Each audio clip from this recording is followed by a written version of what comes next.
Does this move the needle? Michael Dell's bid higher by 10 cents. I think the 10 cents bump is really not for the shareholders. It's for the special committee. Well, as Christina said, and she's absolutely right, they need to change the voting requirement. He cannot get the votes of a majority of unaffiliated shares outstanding. He wants that changed to a majority of unaffiliated shares that vote. There's a large percentage of votes, some say up to 20%, that not just abstaining, but they're not showing up to vote. So it's retail voters. It's people that owned it as of the record date but don't own it anymore. And believe it or not, certain ETFs have in their voting guidelines that they just don't vote. So that's a no vote here.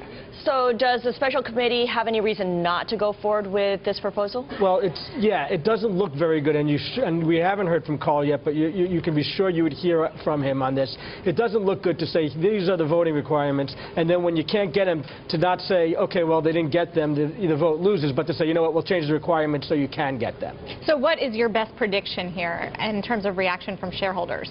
I think, first of all, the vote's not going to happen next week. I think the vote will be sometime in August. They'll change the record date. The committee is, like Christina said, the committee still has to think about whether they're agreeing to Dell's proposal. They might come back to him and say, you know, we'll agree to this, but we don't want $13.75, we want $14.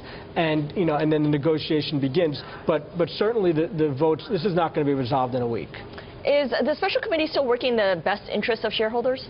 Well, you know, the argument is that if they're trying to get the offer bumped as much as they can, they're working in the best interest of shareholders. But the other side of the argument, Carl's argument, is they said, we'll let the shareholders decide. Shareholders obviously decided, and now by changing the rules, you know, halfway through, they might be looking more towards the best interest of Michael Dell. Well, what does it signal, the fact that, look, it's always been unusual that he's the founder trying to take this company private. The fact that he's working with Silver Lake hasn't been very visible on this deal.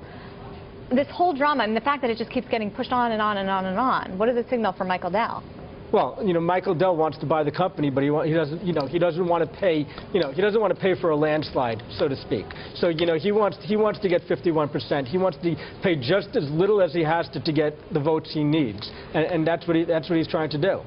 Well, what it comes down to is Carl Icahn believes there's still value left in the PC business, and shareholders should get to reap some of that benefit. That's debatable, but this has been a distraction for the business, especially when you compare a chart of Dell shares versus HP shares since the start of the year. HP has outperformed dramatically versus Dell.